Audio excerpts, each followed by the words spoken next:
Hello, everyone, and welcome back to another episode of The Push with Nick and KP. We are here once again to do a PLE predictions video, this time for NXT No Mercy, which is set to take place on September 27th, this Saturday, in Fort Lauderdale, Florida. A very interesting note for this PLE, every single match is a singles contest. So, if you like singles matches, you're in for a treat. But without further ado, let's go ahead and get into these predictions. And per usual, we'll go through every single match, give you our predictions, and for who we think will win each contest, and kind of a little explanation as to why we're thinking what we are. So, without further ado, match number one of the night. These are in a particular order we think maybe could occur, but in the grand scheme of things, obviously it doesn't matter that much.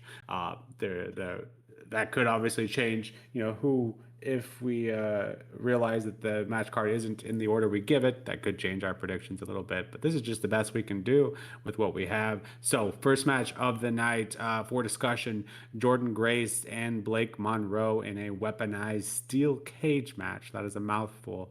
As mentioned in our NXT recap, this build has been a bit of a weird one. It's been very hot and cold. And I think maybe a bit too rushed with how they, so quickly went from friends to enemies. But regardless, this feels like, this kind of payoff feels like it could be the end of the rivalry. But in terms of winning, I really struggle with this one. I really haven't got a clue. Who the hell you got for this one, KP? And yeah, you're looking forward to this one as well.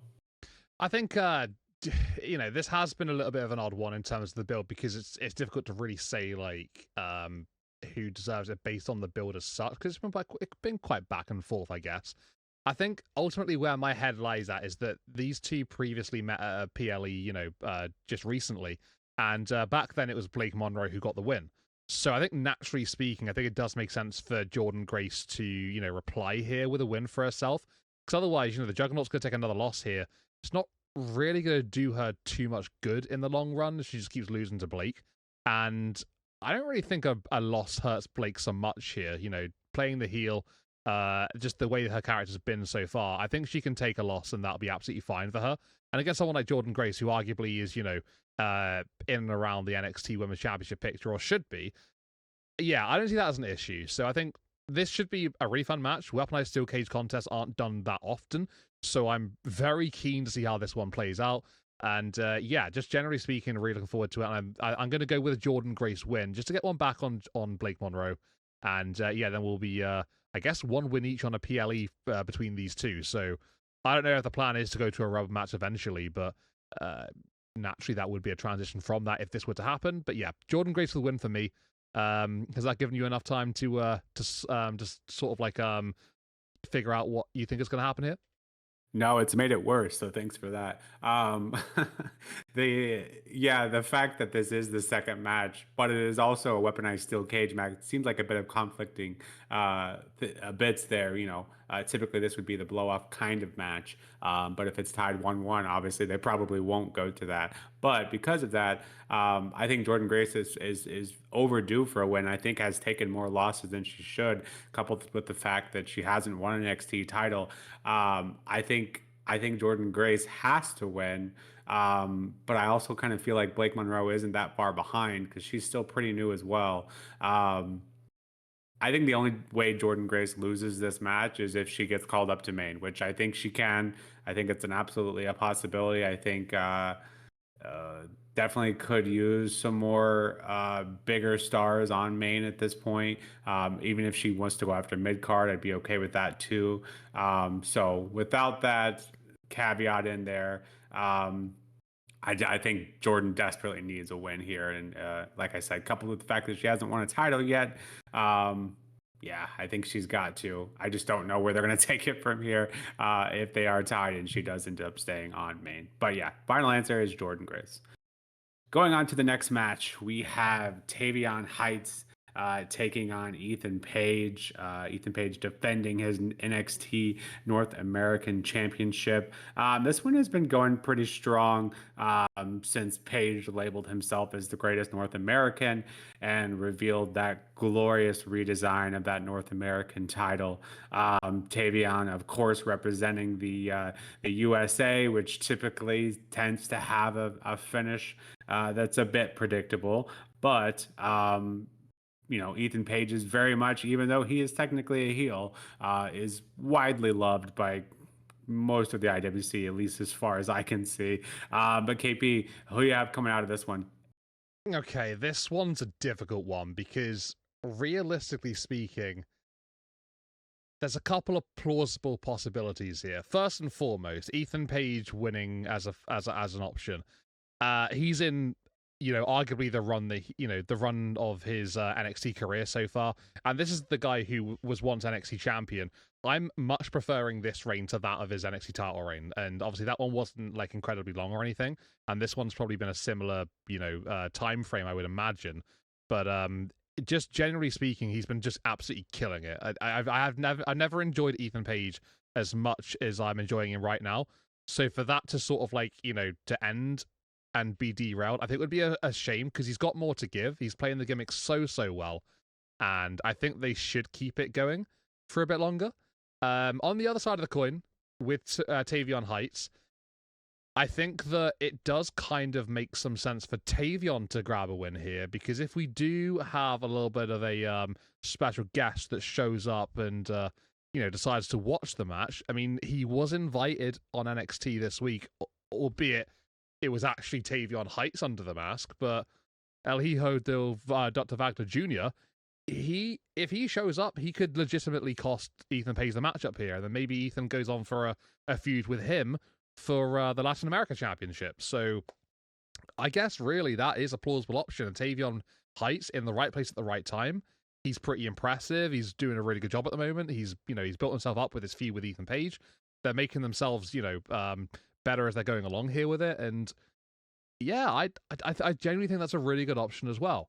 I think if I had to decide between the two choices there, I think ultimately I'd go with Ethan Page, purely for the fact that I have a feeling that after a little side-eye from Miles Bourne on NXT this week, that I think he wants to target the North American Championship. And if Tavion Heights is the champion, I'm not entirely sure if that really works as well. But with Ethan Page, it fits like a glove. So yeah, I'm going to go with Ethan Page does win here, purely for the fact that I'm hoping for that match to come up next. No disrespect to Tavion Heights at all, but I think that's my preferred option, so that's what I'm going to go with.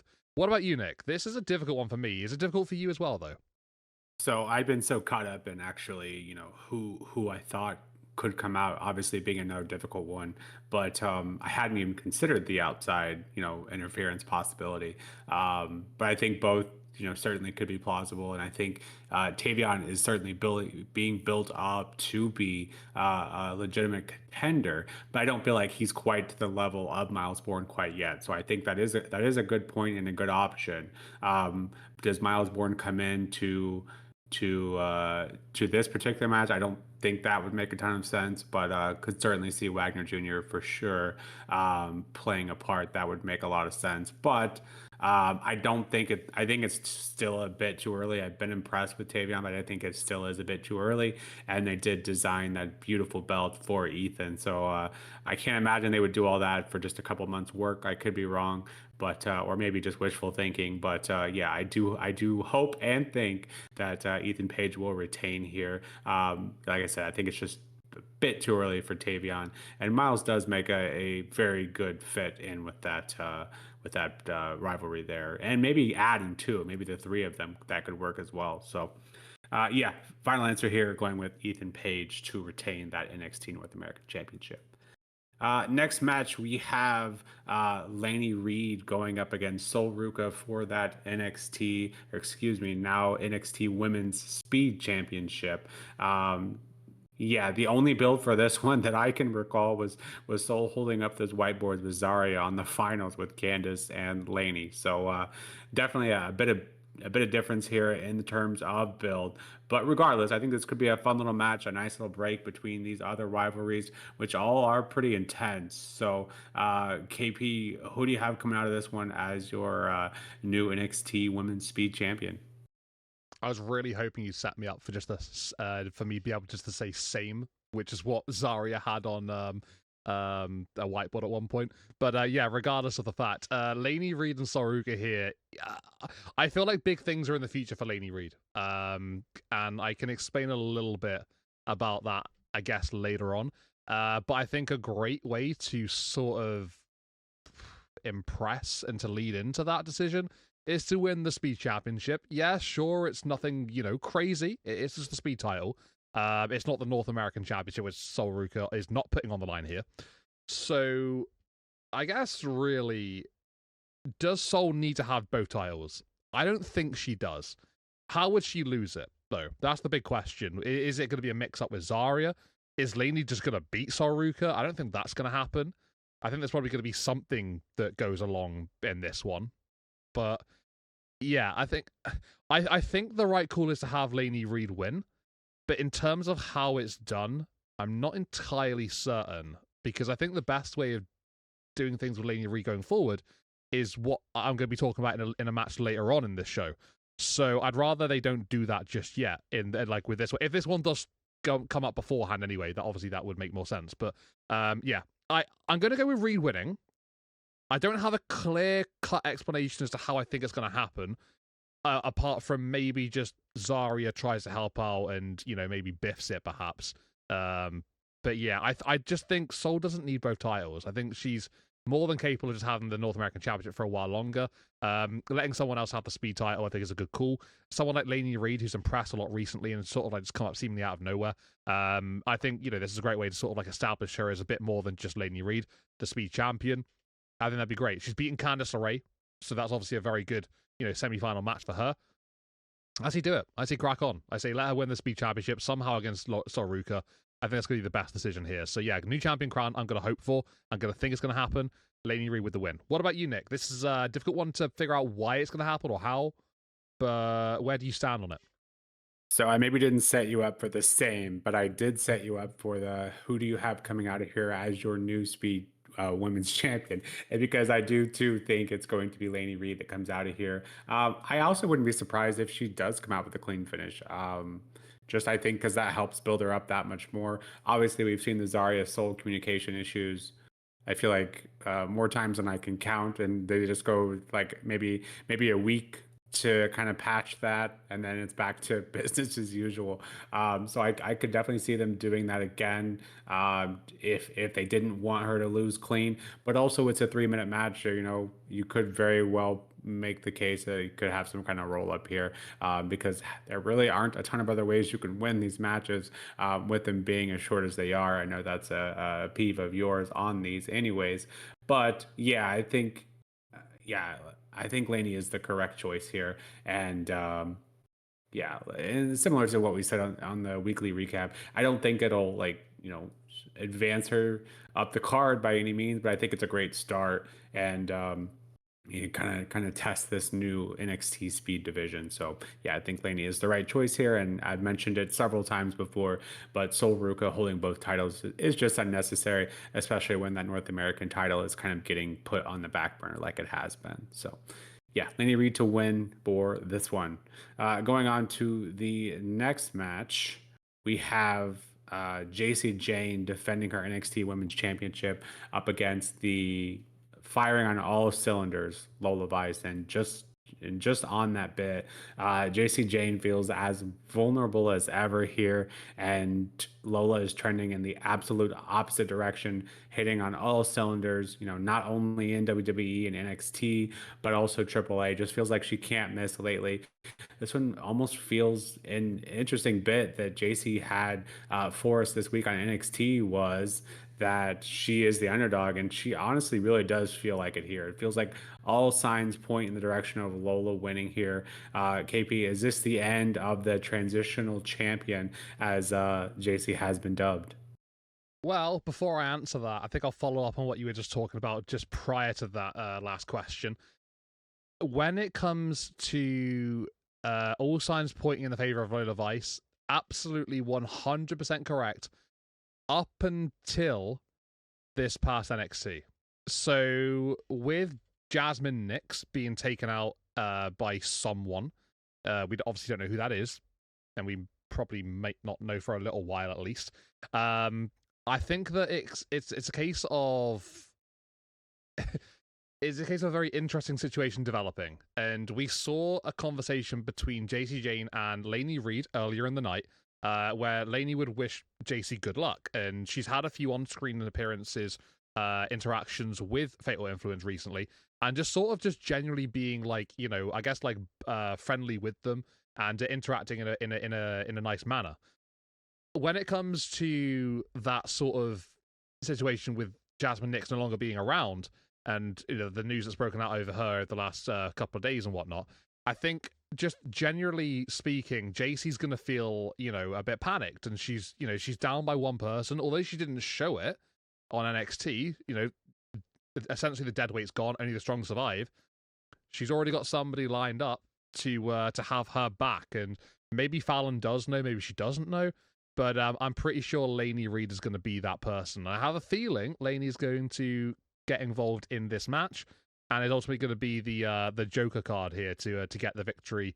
To assist Jacy to get the victory. Like I said, I don't know whether Fallon's going to know, so it might come as a surprise to her, or they might portray it to be like that, or it could all be a master plan. So I guess we'll wait and see. But yeah, I've got a strong, confident feeling that Jacy's reign is going to continue. I think it is too easy to say that Lola's going to win, and I was thinking that Lola was going to win for a large part of this feud. I genuinely thought she was, but not up until this past NXT. I think everything just completely flipped, changed. Whether they've done that deliberately to try and throw us off the scent, I don't know, but I don't know. I can't see it any other way now. I think Jacyjayne retains. She wins this matchup, and yeah, we get Lainey Reid as part of Fatal Influence going forward. What do you make of that, Nick? Do you agree? Is your head somewhere else? Do you think Lola's just going to win? She's got home advantage, but can she get the job done? Yeah, that's the other part too. The home advantage that I didn't mention was too, it's like all signs pointing to Lola. But I think especially at the hometown, we see that all the time with the faces losing in the hometown to further increase the heat that the heels have. And I think this is a great opportunity to do just that. As for Lainey being, I guess, assisted and potentially maybe added to Fatal Influence, I think that is an interesting option. I feel like that would be very quick to go from, you know, Tuesday to Saturday to make that change. But, you know, if that's, you know, maybe the mind games that Jacy is playing, you know, as the underdog that she's claiming to be, but very much having a backup plan. I won't say it doesn't make sense because it does, but yeah, I think that would be the like an ultimate trump card for Jacyjayne to finally or still be able to hold on to that after everything has been going Lola's way. I think it would make Lola, I think eventually is going to take that title. I think it would make that inevitable climb that much sweeter when she does get there.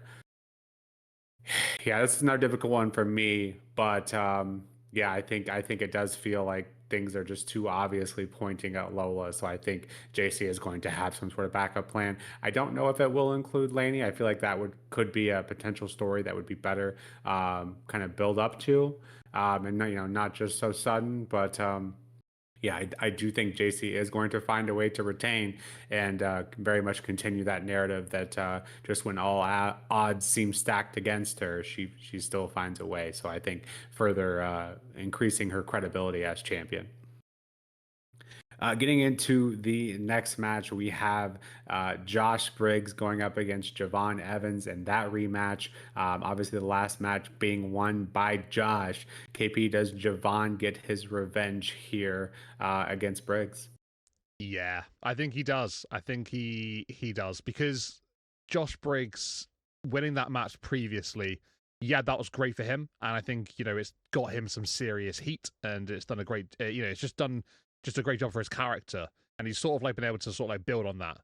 But with Javon Evans, you know, losing to obafemi, you know, being knocked down by that, losing to Josh Briggs again, being knocked down by that, And now having another opportunity to go back at Josh Briggs again, I feel like having him lose again just doesn't really make much sense. And you're essentially just, sending him further and further down the pecking order, where this guy was literally approached by The Undertaker, not that long ago, and told to go after the biggest dog on the yard. So to keep him around that position, you can't have him lose too often. You got to have him winning matches and, not really being knocked down too often. And if the end goal here is to have Javon, competing for that NXT Championship and winning it soon, then yeah, I think this has got to be a win. Has to be, right? It just makes most sense. Seems logical. Javon wins this one and goes back into that picture ASAP. And Josh Briggs, he's generated a bit of heat from this one. I think he's shown real signs of improvement recently, and I think his character's in a great way at the moment. I don't think a loss really does anything bad for him as such right now. So yeah, I'm going to go with Javon to win. Not really too conflicted with this one. Nice and easy for me. What about you though, Nick? Where's your head at? Well, I was pretty shocked at the fact that Josh won the first one. I just didn't. I feel like all signs were pointing to Javon just climbing up the ladder and not stopping till he got a title. But yeah, I definitely don't see Javon losing twice. So that probably went without saying, but I didn't see him losing the first time. Definitely don't see him losing this time again to the same person. He's going to have something. He's going to have something in his, in his back pocket to make sure he gets the win here. I'm sure Josh will try several things, but surely Javon will not fall victim to the same antics Josh used last time. So. Yeah, I think Javon clearly is going to win here, and again, kind of puts us in the same scenario as Monroe and Grace. Do they have to have a rubber match if Javon does win this one? So interesting to see. But yeah, I think Javon is going to be the winner here. Moving on to the main event, which will have Ricky Saints going up against Obafemi, who will be defending his NXT championship. Two of the biggest talents in NXT for this one is Ricky Saints. The question that we ask every time Oba defends is Ricky Saints finally going to be the one to end the dominant reign of the ruler? Yeah, this poses a couple of interesting questions and points. I think, naturally speaking, if Ricky Saints doesn't win this match, then who is taking the title from Obafemi? That's a very big question, because I think he's basically taken out every single bigger name on NXT, right? He's gone through them all. So Ricky Saints is the last one of that group that he hasn't really gone through. So if he takes out Ricky, it's going to have to be a rematch against someone that he's fought recently, or maybe even Ricky. So yeah, this is a really tough one. You can make the case for both sides of the coin, and I think recently, when it was Javon against Obafemi, I went with Javon. I thought maybe that was the right time. I feel less confident in Ricky to beat Obafemi than I did in Javon, because that seemed to fall perfectly in place, and that wasn't even that didn't happen. That wasn't the opportunity. That wasn't the moment, and we're still talking about Obafemi losing his title now. So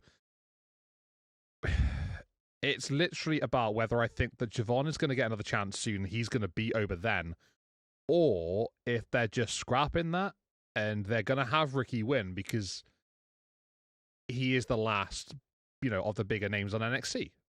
So it's a toughie, torn between those two situations. If I had to pick one of the two scenarios, I think right now my head is saying go for Obafemi. He is the ruler. He's the guy that's been absolutely dominant since being the NXT champion. So I'm going to go with Obafemi winning the matchup. I don't reckon this is the last time that these two have a match. I think possibly we get a situation where, I don't know, it's Obafemi, Ricky Saints, and Javon Evans, maybe a triple threat. I don't know if that's a possibility down the line, but I just feel like Javon has to be in and around the conversation. I don't think he's quite done yet. He had a bit of a roadblock with Josh Briggs. I think that could be over after this event. So that opens it back up to go into this main event picture. So I'm going to go with Obafemi. I'm not confident at all. But that's what I'm saying. Whether it's right or wrong, it is what it is. That's my answer. How does that work for you, Nick? Yeah, it felt like all the stars were aligned for the Javon to take Oba's title. Obviously, that didn't work out. I think the more than a one-on-one triple threat, what have you, something higher than where Oba's not doesn't have to be penned. I always kind of thought that's how it would end anyways. But I certainly think that makes a lot of sense. This build has been kind of weird too. I just felt like, okay, Ricky won this one match, so now you're number one contender. Didn't feel like it was kind of felt like it was starting together a bit. Ricky, I feel like has lost a bit of momentum. Obviously pulled from his feud with Ethan Page. I think that was the height of his NXT career so far, and it feels like he's kind of taken a step down from that, which is strange because he's sitting here, with, in the NXT Championship match. But yeah, something just doesn't feel right with Saints winning here. And then, not that I would be mad at him winning. Just doesn't feel like it. Like it felt like he had a better opportunity to lose that title earlier to Javon, and that didn't happen. So I don't see this happening. It just doesn't. Something about it just doesn't feel right.